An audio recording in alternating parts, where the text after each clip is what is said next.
21st Precinct, Sergeant Klein. Who's dead? Who? He was killed. Ah. Where is it? Where? 88 East what? East 70th? Who is this calling? You are in the muster room at the 21st Precinct, the nerve center. What? A call is coming through. You will follow the action taken pursuant to that call from this minute until the final report is written in the 124 room at the 21st Precinct. All right. Just stay right where you are. The officers will be there right away. Yes, right away. They'll take care of it. Yes, right away. 21st Precinct. It's just lines on a map of the city of New York. Most of the 173,000 people wedged into the 9/10 of a square mile between 5th Avenue and the East River wouldn't know if you asked them that they lived or worked in the 21st. Whether they know it or not, the security of their persons, their homes, and their property is my job. My job and the job of the 160 patrolmen, 11 sergeants, and 4 lieutenants of whom I'm the boss. My name is Kennelly, Frank Kennelly. I'm captain in command of the 21st. What makes a city? Not buildings, not subways, not business. People make a city.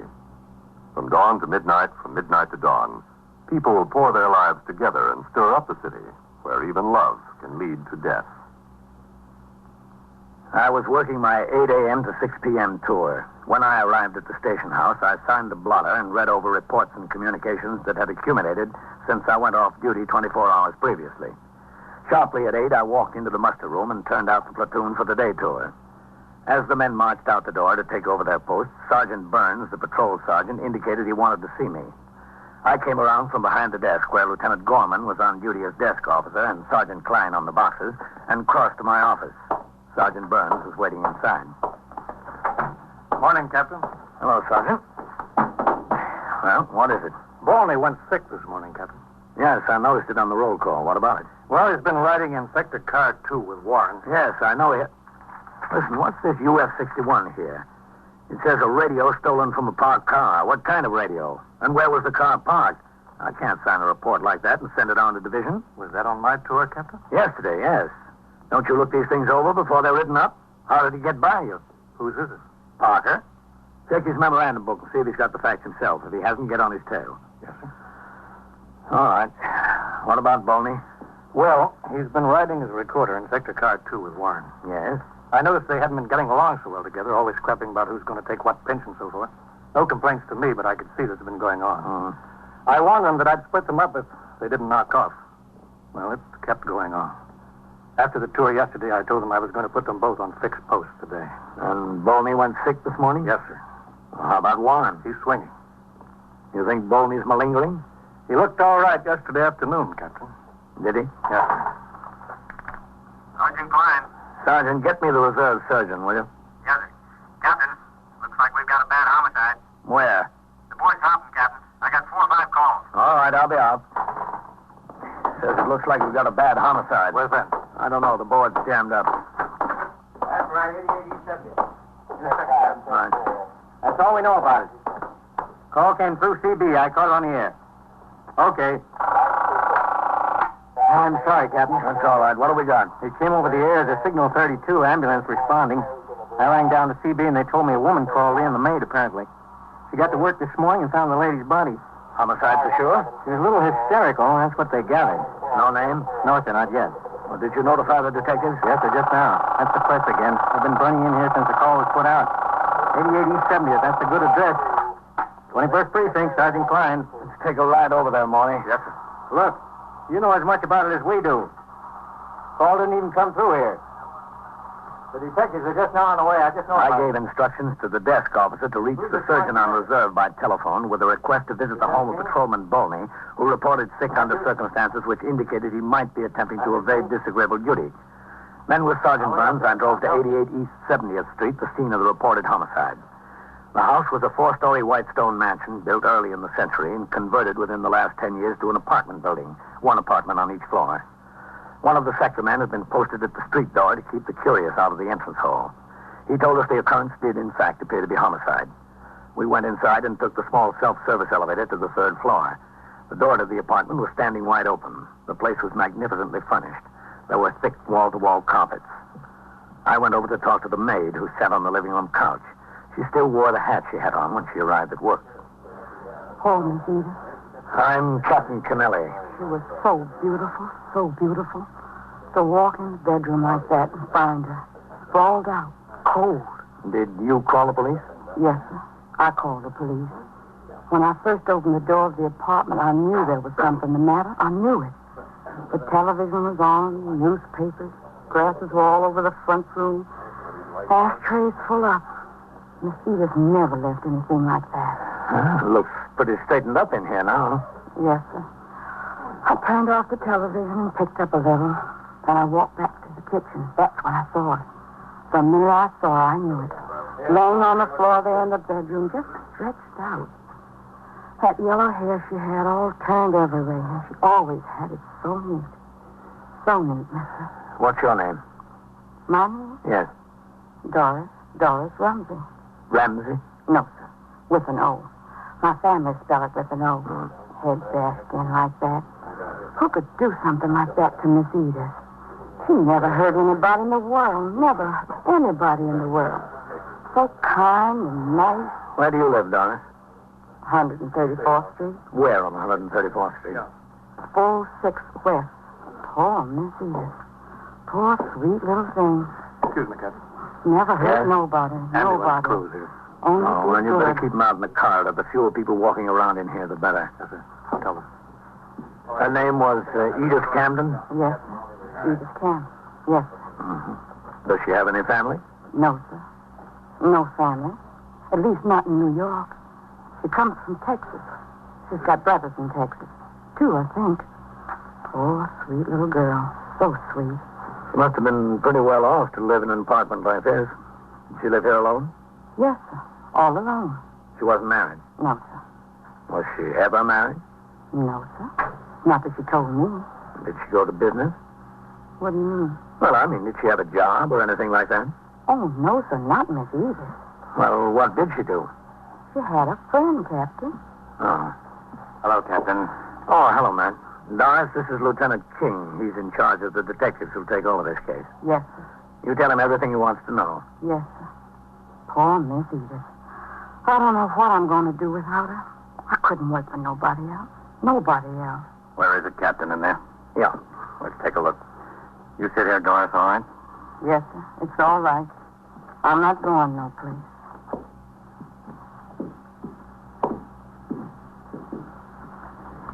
What do you think the rent is on this place, Captain? $400 or $500 a month? Yeah, something like that, I guess. Pretty steep. Not if someone else pays it. In here, man.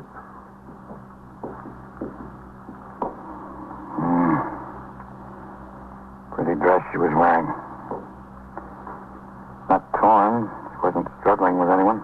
No, it doesn't appear that way. That's what she was hit with, I guess. What is it, do you think? I don't know. Looks like a fire tool to me. Hmm. Who was she? What'd she do, do you know? She didn't do anything. She had a friend. No. Well, the tabloids are going to have a field day with this one. It's made to order for them. It sure is. There's all the elements. A mystery, a blonde, and Park Avenue. Yes, sir.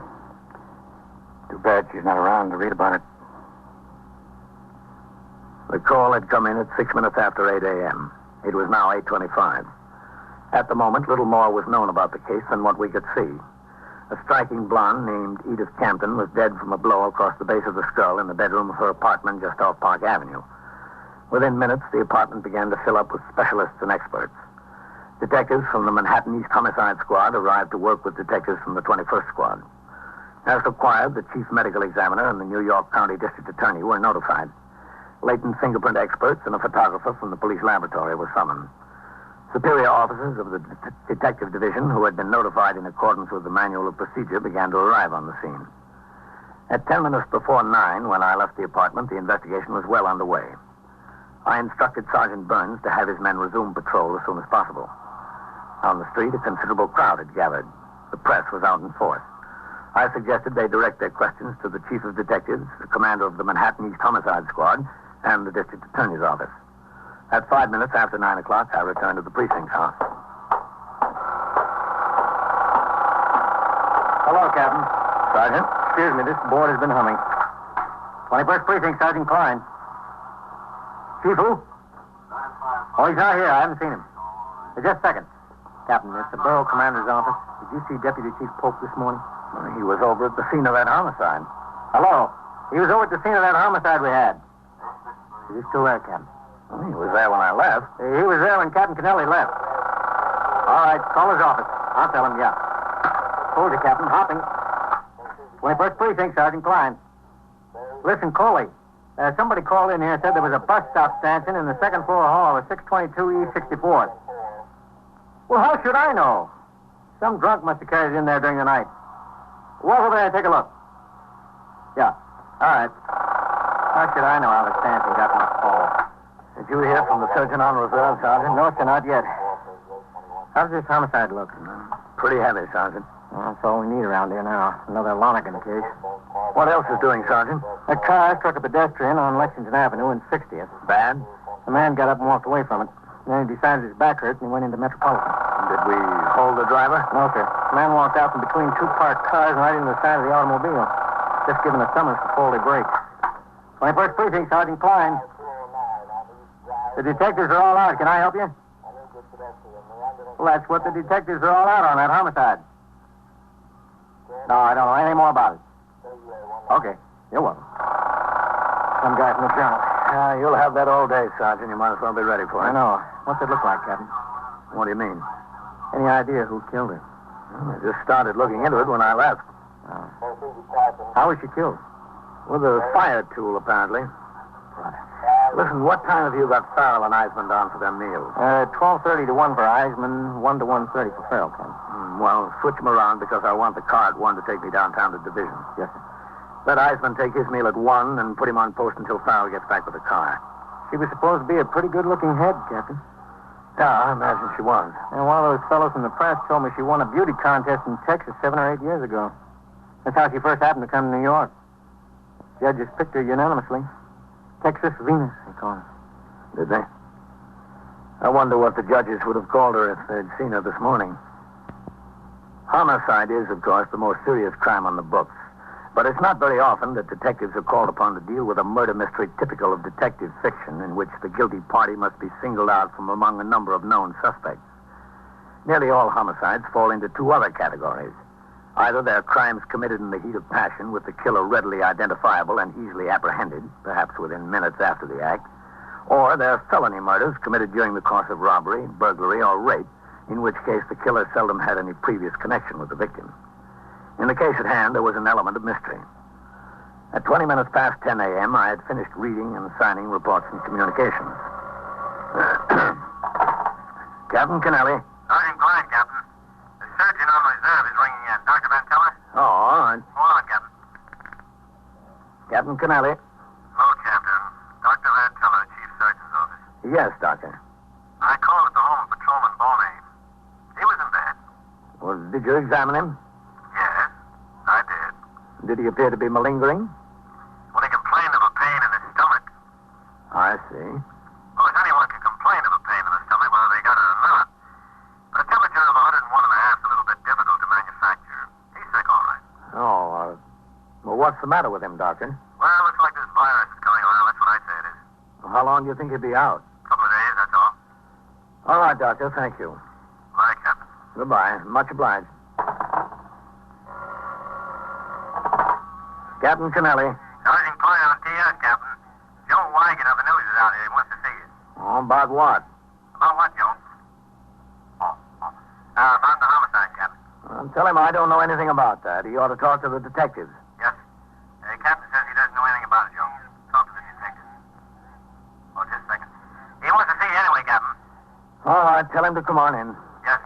Go on in, Joe. Oh, Sergeant, Yes, sir. who's on post number 6? Singleton, Captain.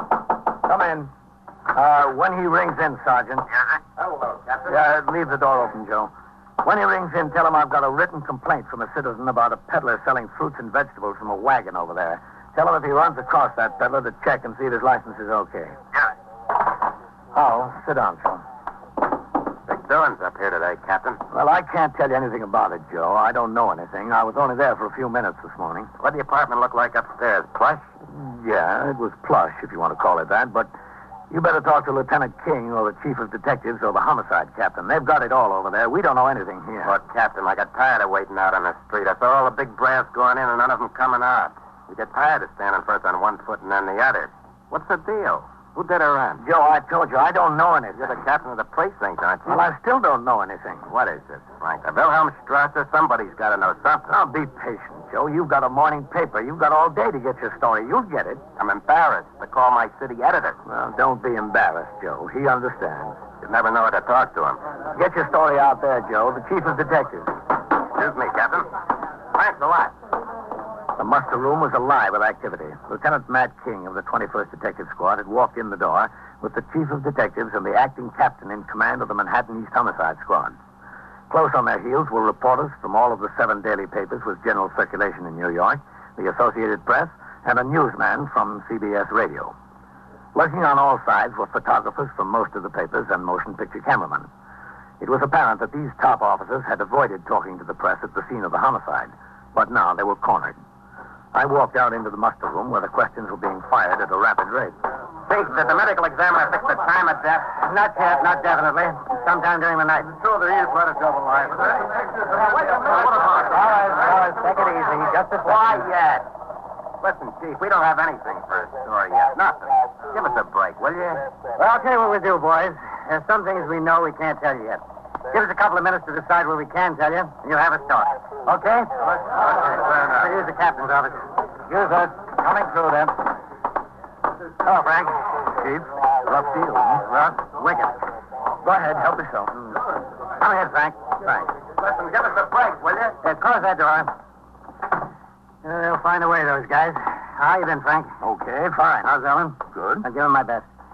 Well, I guess I'll have to tell those boys something, Matt. They're entitled to their story. Yes, sir, but I'd like to keep quiet about the boyfriend for a while. I don't think there's any point putting him into it yet, Chief. No, neither do I. We can tell them that Edith Camden isn't her real name.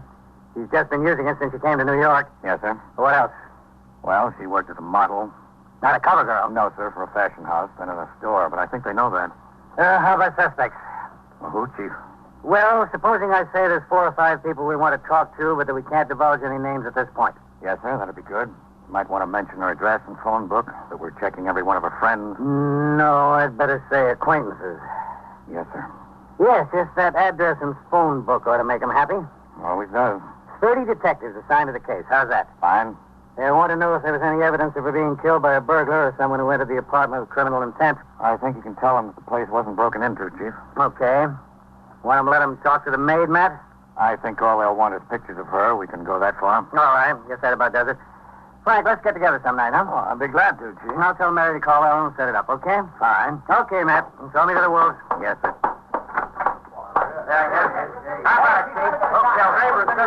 All right, fellas. Give him a chance. Give him a chance. Chief, one question first. My desk wants to get a photographer into her apartment. When can we do that? Sometime early this afternoon, just as soon as the technicians from the police laboratory get finished. What time? What time, Matt? 1:30 at the latest. Quiet. Quiet. All right, boys, this is the story. We've got 30 men on the job. At this moment, we have no more idea than you do who the killer is. However, there are 4 or 5 people with whom we want to talk about this. Now, in addition to that, Miss Camden had a telephone and address book. A little black book? What color is it, Matt? Baby blue leather. Hey, boy. Now, in addition to the 4 or 5, we'll be in touch with every person listed in her phone book in order to get some idea of her movements yesterday and last night. As I told you before, the ME's office has not yet reported So the press finding had in their regard to story. the time of death. All that could But I be can tell you divulged this. without hindrance to the investigation was given to them. In a few minutes, the reporters hurried out of the precinct house to find telephone. The chief of detectives and the acting captain of the homicide squad went upstairs to the 21st squad with Lieutenant King. Within an hour, both had left the precinct house. Now started the real work of the homicide investigation. Detectives of the homicide squad teamed off into pairs with men of the 21st squad to work as partners until the crime was cleared. At 1:30, the car came by the station house to take me to 6th Division headquarters, 160 East 35th Street, for a conference with the division commanders. While I was out of the precinct, a well-dressed graying man in his late 40s was brought in by Detectives Whitey Howard of the 21st Squad and Edward McInerney of the Manhattan East Homicide Squad. They took him directly upstairs to the 21st Detective Squad. This way, Mr. Newfield. Yes. You don't think it will take long, do you? I wouldn't know about that, sir. Come in. Lieutenant, we got Mr. Newfield here. Oh, good. Come in, Mr. Newfield. Oh, thank you. Thank you very much. Have a seat. Thank you. This was some shock. You have no idea what a shock. When these officers told me, it's like a bolt of lightning. Cigarette, Mr. Newfield? Oh, much obliged. Ed? Whitey? Thanks, Lieutenant. Thank you. I'm Lieutenant King. How do you do? You know what this is all about, don't you, Mr. Newfield? Yes, I suppose so. Is Walter Newfield your full name, sir? Walter Crane Newfield. And where do you live? I have a home in Westchester. Where in Westchester? Winslow Park. Your business in New York? That's right. What is your business, Mr. Newfield? I'm a paper broker. And what is that? I act as broker for mills in selling paper to printers and publishers. I see. Do you commute to New York every day? Every weekday, yes. You married, Mr. Newfield? Yes. For how long? 19 years. Any children? Two. Two girls in high school, 15 and 17. You were acquainted with Miss Camden? Yes. For how long? Oh, I don't know, 3.5 years, I suppose. What can I do with this? I really don't feel like smoking. No. Here. Thank you. How well acquainted, Mr. Newfield? Oh, quite well. Did you see her frequently? Yes. How frequently? 2-3 times a week. Ever oftener? Yes, sometimes. In her apartment? Yes, there, and we'd go out to the theater and clubs together. Was that her apartment, Mr. Newfield? She lived there, yes. I know she lived there, but who paid the rent? Well, I imagine she did. Who gave her the money? Well, I don't suppose there's any use of denying the fact that Edith and I were very close. My wife and I hadn't gotten along for years. Someday I hope to marry Edith. That's the way it is. I couldn't help it. A man needs some sort of life. You paid the rent. Yes. When did you last see her, Mr. Newfield? The night before last. You didn't see her yesterday? No. The last night? No. Were you in New York yesterday? Yes. Where? I was at my office until 5:15. And then? I went to Grand Central, took the 5:34 home. To Winslow Park? That's right. Was your wife at your home in Winslow Park? No. Where was she? She and the girls are in Cape Cod for a month. Was anyone at your house in Winslow Park besides you? No, I was all alone. Did you see anyone you knew on the train? Well, I think so, Lieutenant, yes. Who? Well, I don't recall at the moment. I have to think about that. Sure, you go ahead. Think about it, Mr. Newfield. Lieutenant, I know this can't help coming out. This whole thing is bound to get in the papers. I don't care about myself or what anybody says about me, but those two young girls of mine, this is going to be terrible on them. Just terrible. It'll be worse on them, Mr. Newfield, if you continue to tell us lies. Well, I haven't told you any lies. Just said you didn't see Miss Camden last night. That's a lie, isn't it? No, it isn't. Said you were home in Winslow Park last night. That's also a lie. We know you never left New York. How about the truth, Mr. Newfield? How about the truth? Well, I don't know what to say. I don't know what to do. I haven't had time to think. I have nothing in the world but those two girls. Please think of them. That was your job, Mr. Newfield. I've got mine. The interrogation of Walter Crane Newfield continued. So did my conference at division headquarters. It finally broke up at 3 p.m. Patrolman Farrell drove me uptown to the 21st. I instructed him to pick up his partner and resume patrol. He drove away, and I walked up the steps and into the muster room. 21st Precinct, Sergeant Klein. All right, 17. Hello, Captain. What's doing, Sergeant? It's nothing like this morning, sir. That's good. Where's Lieutenant Gorman? I'm filling in for him, Captain. DA's office called for him to come down in a hurry. Yeah? A burglary case went to bat this afternoon, which he made the arrest when he was a sergeant in the 64th last winter. Well, this is a fine time to let us know, isn't it? Well, the boy was going to take a plea, but he decided to stand trial at the last minute. Oh. All right. Stand right up to the desk there, would you please? Here. Okay, Whitey, book him in. Yes, sir. Just a second. Hello, man. Captain. Walter Train Newfield. Matt? Yes, Captain. What's this? That homicide. Middle name is C-R-A-N-E. Train? Is that right? Yes, that's right. Oh, that's fast work. He got twisted up in his own lies. N-U-F-F-I-E-L-D. How'd it happen? When he finally told us, he said she was going to break it off. She had a guy she wanted to marry. Age? 47. He was so enraged, he picked up a fire iron and hit her over the head. What's the charge? Murder first. Why'd he do it? What'd he say? He said he killed her because he loved her. Well, if you've got to kill somebody, that's as good a reason as any.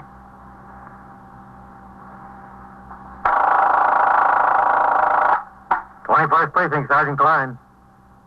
Stole your what? Your safe. Where is it? And so it goes.